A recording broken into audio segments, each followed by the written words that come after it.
Hello, viewers. Once again, I welcome you to our program, Marriage and the Home. My name is Israel Tajomao, and I'm delighted to be your host for this program. Uh, in the last few episodes, we have been discussing the series, Reasons for the Challenges in Marriage. And we have said that one out of many reasons why so many marriages have failed is because these victims have not really made effort to get it right first before marriage. And we said for us to better understand the concept of getting it right before marriage, that one, we have to answer three questions. One is, why do I need to get married? The second one is, why is it important to get it right first before marriage? And lastly, how can I get it right first? If you are able to answer these questions, which means that you have taken a great step in the right direction. In our last episode, we asked the question and we discussed it. Why do I need to get married? In this episode, we want to answer the question, why is it important to get it right first? This is a very important question that we need to ask. We do not just want to go and tell you uh, to answer that question, what do I need to do to get it right first? We want you to understand and appreciate the importance of getting it right first. So we have to discuss it and try to understand why you need to get it right first. And if you are able to answer this question, I think you've made a great step. You would have made a great step forward. Now, we want to first of all, before we go further, understand the concept of getting it right first. And I say here that getting it right first involves making adequate investigation of your proposed spouse and having a clear understanding of what marriage involves, with the aim of avoiding or limiting marriage challenges that may threaten the continuity of the marriage. There are certain things you have to do so that you avoid future problems. Now, why is it important to get it right first? There are 5 things that we are looking at. An attempt to get it right first gives you the opportunity to increase, number one, you increase your chances of getting married to the right person. That is what you are trying to do. Number two, it enables you to see the reality of marriage. Number three, to avoid getting married for the wrong reasons. Number four, to enable you prepare appropriately for the marriage. And lastly, to limit encountering challenges after marriage. Now let's begin to look at this one by one. The first thing we mentioned is that you want to increase your chances of getting married to the right person.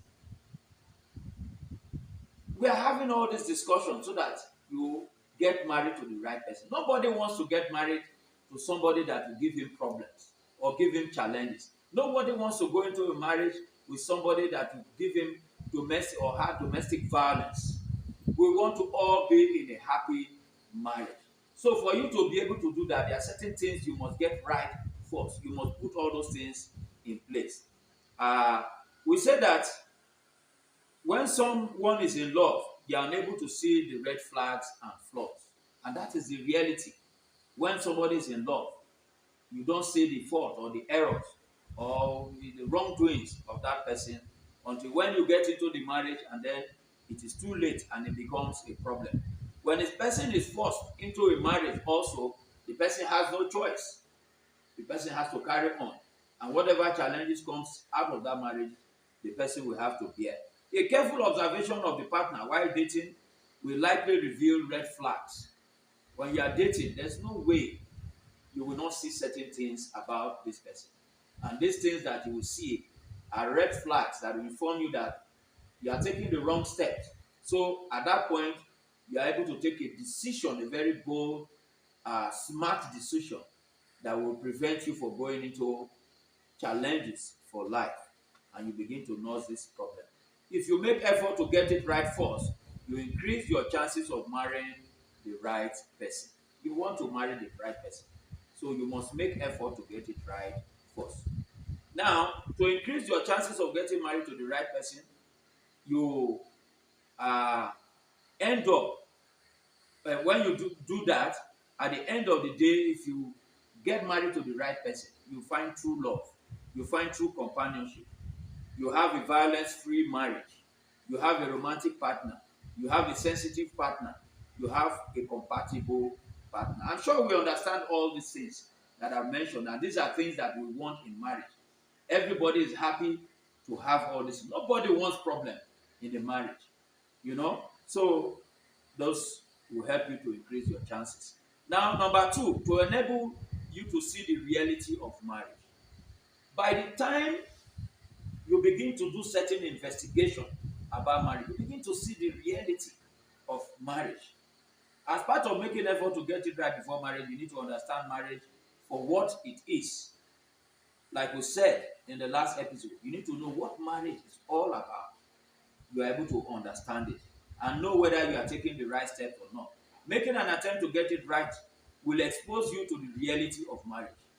Being ready mentally to take care of your family, you begin to realize that, oh, you are going to get married. That means I'm going to have a wife, I'm going to have children. It means responsibilities. So reality, you begin to see. You being ready for financially for marriage. You know that you are going to spend money and all that. And then you are being ready to accommodate the family. When you get married, it's not you and your wife alone. Your wife's family and your husband's family, both ways. So you'll be prepared mentally for all these things. Number three, to avoid getting married for the wrong reasons. Many people get married for the wrong reasons.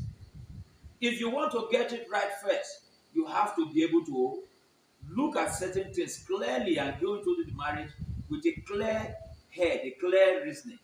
Do not to get married for beauty, for wealth, for fame, for connection, and all those things.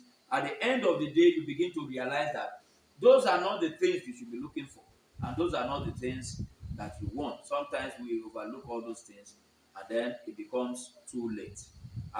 When they get into the marriage, they find that these things are not important things to look out for. But it turns out it is too late. If you make effort to get married for the right reasons, then you have made an effort to get it right first. Let's go to number 4. To enable you to prepare appropriately for the marriage. If you have known the purpose of marriage, if you have known some of the things to expect, then you will prepare appropriately. If you intend to get it right first, it means you plan to prepare adequately for a successful marriage. It means you will not let love or sentiments to blind you from seeing the truth about your partner or what you expect in marriage. There's no sentiment. This is reality, and you want to make sure that you do it right. So it is important you make effort to get it right first, because it helps you to prepare appropriately for marriage. All what we are talking about is for you to prepare your mind for marriage as it is, as it should be. Lastly, to limit encountering challenges in marriage. This is the most important thing. Nobody wants challenges in marriage. Nobody wants problems in marriage. So you want to be able to limit them. So this is primary. I say primarily, you don't want to get married to the wrong person so that you are able to limit encountering challenges in marriage. Take note, I use the term limit challenges.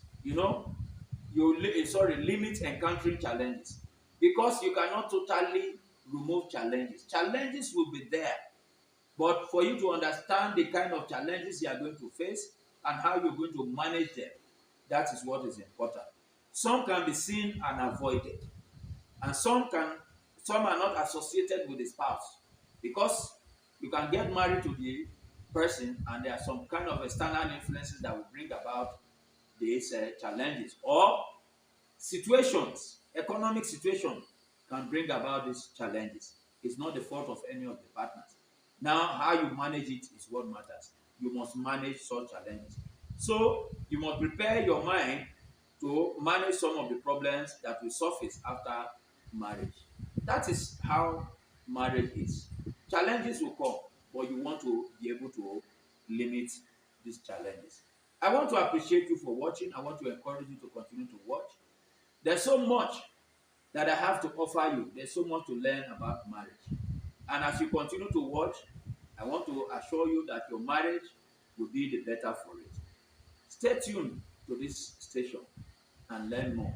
If you have not subscribed, I'm encouraging you to subscribe. Look at the button below that says subscribe and click on that button so that when we have other episodes, you will receive a alert.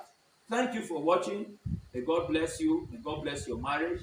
I wish you all a blessed and happy marriage. Bye.